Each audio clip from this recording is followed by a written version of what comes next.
Good morning students. So अज आप एक बार रिवाइज करन जा रहे हैं दोबारा अपन कंसनट्रेशन टर्म्स। ठीक है जी। So we have already discussed about various concentration terms.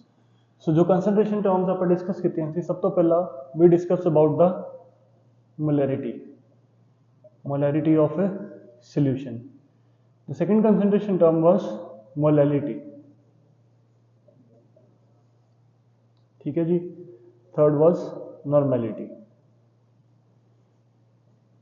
ठीक है जी।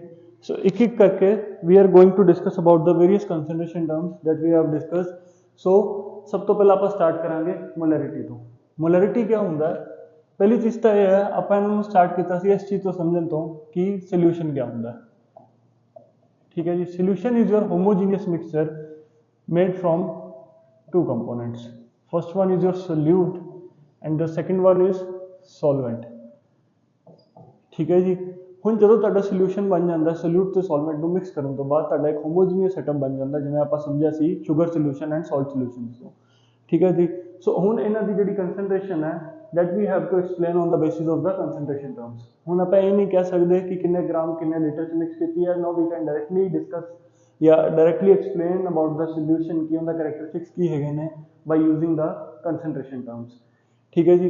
ਸੋ concentration terms ਆਪਾਂ ਸਭ ਤੋਂ ਪਹਿਲਾਂ ਸਿੱਖਦੇ ਹਾਂ molarity। मोलैरिटी। ठीक है जी। सो इन जनरल जो कन्वेंशन होंगी है उन्हें आप सल्यूट को लेबल करीदा by using the digit 2 and solvent को आप लेबल करीदा 1 दे नाल। सो मोलैरिटी क्या होंदा है? Molarity of a solution is the number of moles of solute that are present in 1 litre of solution. ठीक है। सो इस चीज़ का खास ध्यान रखना है कि आप की गल करते पे हाँ कि किन्ने नंबर ऑफ मोल्स तुहाडे सल्यूट दे पए हुए ने किन्ने लीटर ऑफ सॉल्यूशन दे विच। ठीक है जी। सो मोलैरिटी की होंदी है अपनी number of moles of solute present in 1 litre of solution, या ऐसे तुसीं लिख सकते हो पर लीटर ऑफ सॉल्यूशन। ठीक। सो अगर आप इन्हां नूं मैथमैटिकली किस तरीके नूं यूज़ कर सकते हैं इस चीज़ नूं, सो मोलैरिटी जिन्हों आप डिनोट करीदा कैपिटल M दे नाल। So molarity is equal to the number of moles of solute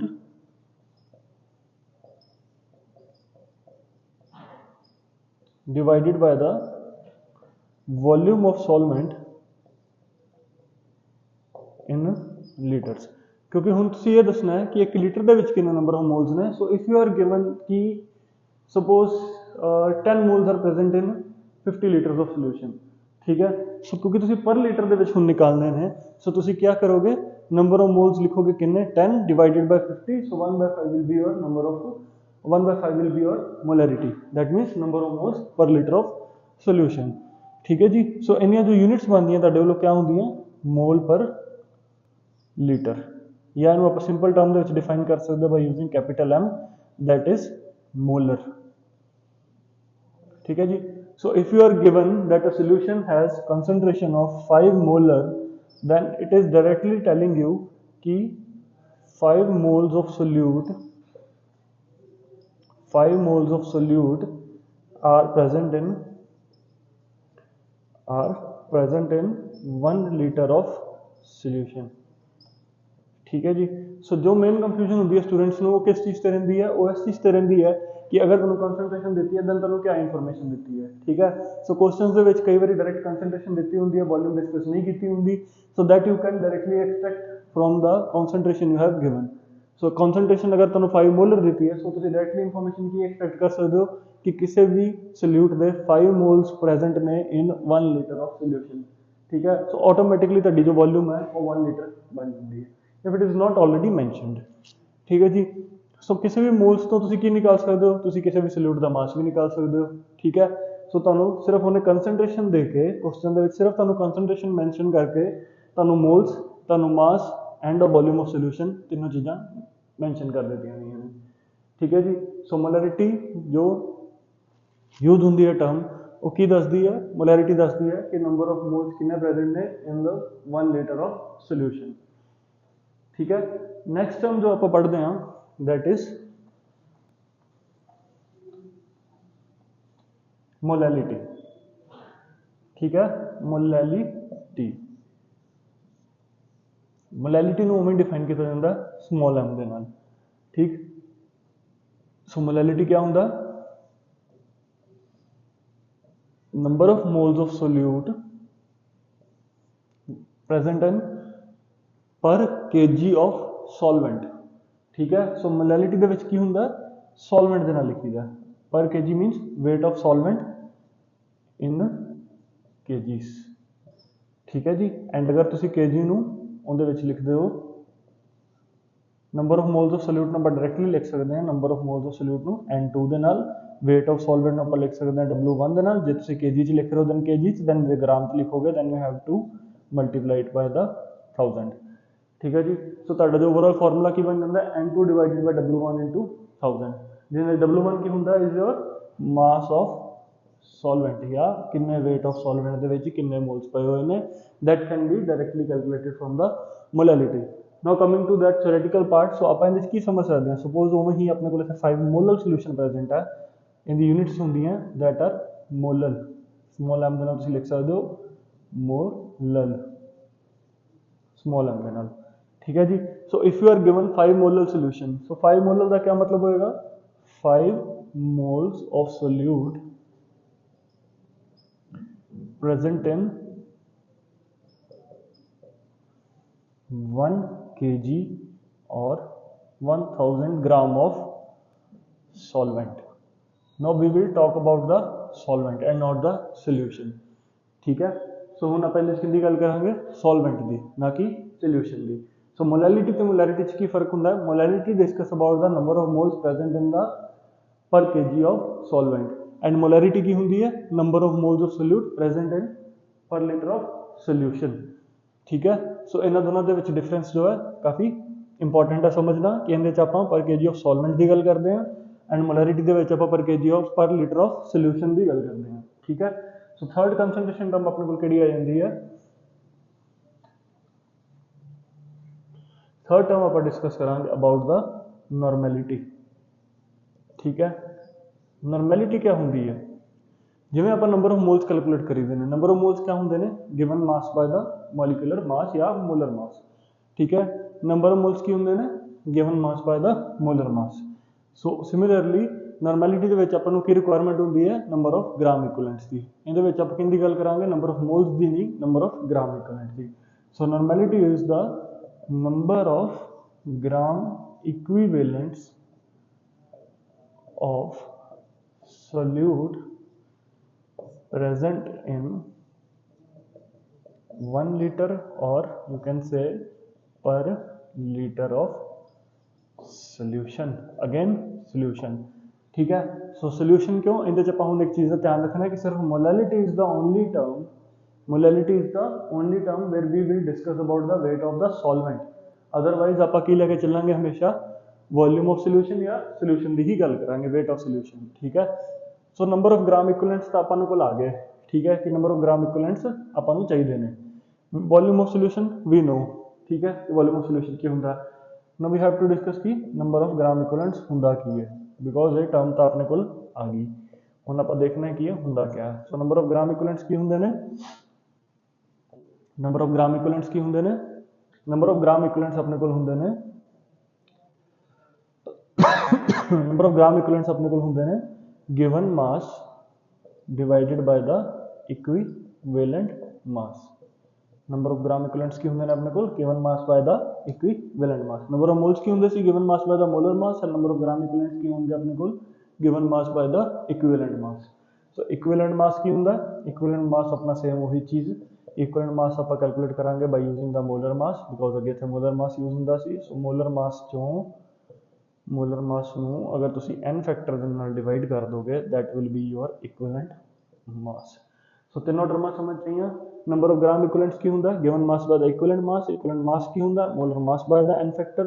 सो अपनी नॉर्मैलिटी को अगर आप लिखिए इत्थे, so normality is equal to number of gram equivalent divided by the volume of solution in litres, and if we talk in the terms of millilitres then volume in ml into 1000, ठीक। सो हुण गल आ गई किस चीज़ से कि n factor क्या होंदा। सो n factor is acidity, basicity और वैलेंसी। ठीक है जी। सो हुण आपां गल करते हैं एसिडिटी ते बेसिसिटी दी की हुंदी की है। Valency will discuss in the redox as well as in the electrochemistry. So first we will discuss about the acidity and basicity. So acidity and basicity क्या हुंदा। Suppose you have H2SO4 HCl। ठीक है। सो H2SO4 क्या करेगा, H2SO4 की अगर dissociation तुसीं देखोगे तो H2SO4 can give you 2H positive ions and SO4 2 negative. So as it can give 2H positive ions, so its basicity will be 2. So N will be 2. So if you discuss about the HCl, so HCl की करता अपन एक H दे सकता, so in the N factor क्या हो जाएगा, ताकि बिल्कुल 1 हो जाएगा, मीन इनकी बेसिसिटी की हो जाएगी 1 हो जाएगी। सिमिलरली अगर आप बेसिस की फॉर्म की गल करिए, जिवें सोडियम हाइड्रोक्साइड कैल्शियम हाइड्रोक्साइड अपने को होंगे ने, सो इहदे विच अपने को कैल्शियम हाइड्रोक्साइड तो 2 OH नेगेटिव निकल सकते हैं। सो इनकी एसिडिटी कितनी होएगी 2। एंड अगर इनकी देखिए तो इहदे एक निकल सकता है, इनकी एसिडिटी अपने को की हो जाएगी 1 के इक्वल हो जाएगी। ठीक है जी। सो हम नॉर्मैलिटी की टर्म आप किस तरीके डिफाइन कर सकते हैं, number of gram equivalent present in per litre of solution. So in number of moles को आप थोड़ा अलग ही चलना है। एंड इन मोलैरिटी के रिलेशन की हुंदा, normality means N is equal to N into molarity. ठीक है। Normality is equal to N into molarity. And अगर आप मोलैलिटी ते मोलैरिटी के डिफरेंस की गल करिए, then we can say कि molality small m is equal to 1000 m divided by 1000 d minus molality into molar mass। ठीक है जी। सो m इहदे च अपने को की हो जाएगा, m is your molarity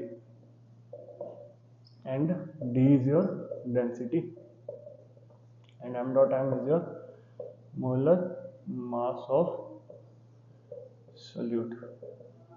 ठीक है जी। सो इस तरीके आप की कर सकते हैं, इन्होंने एक दूसरे से इंटर कन्वर्ट कर सकते हैं। So if we are given density then we can convert the molarity from the molar into the molality, and if we know the N factor we can convert molarity into the normality. So ये तीन जो अपनी main term सीगियां, normality, molarity and molality. ठीक है। Normality की होंदा number of gram equivalents per litre of solution, molality की होंदा number of moles present per kg of the solvent, and molarity number of moles per liter of the solution। ठीक है जी। हुण आप चलते हैं अगलियां टर्म्स से। ठीक है। अज आप एक एक करके सारियां टर्म्स दोबारा रिवाइज करांगे।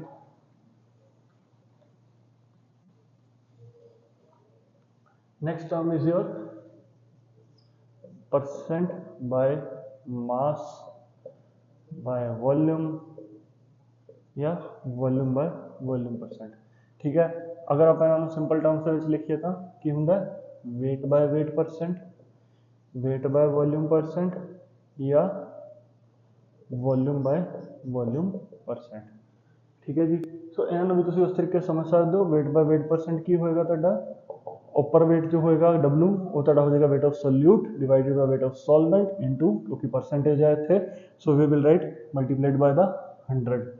सो की हो जाता अपने को weight of solute divided by the weight of solution into 100। So नीचे वाला वेट की हो जाता तुहाडा वेट ऑफ सोल्यूशन। सॉल्वेंट की गल आप सिर्फ किन्ने च करनी है, मोलैलिटी की टर्म दे विच। ठीक है जी। वेट बाय वॉल्यूम परसेंट की हो जाएगा weight of solute present in volume of solution and कितनी वॉल्यूम च 100 ml दे विच। एंड अगर आप इन्हों सिंपली डिफाइन करिए बाय द थ्योरेटिकल मेजर्स, तो आप कह सकते हैं कि की बन जाता तुहाडा वेट बाय वेट परसेंट की हो जाएगा weight of solute weight by weight percent की बन जाएगा weight of solute present in 100 gram of solution, and weight by volume की बन जाएगा तुहाडा वेट ऑफ सोल्यूट इन 100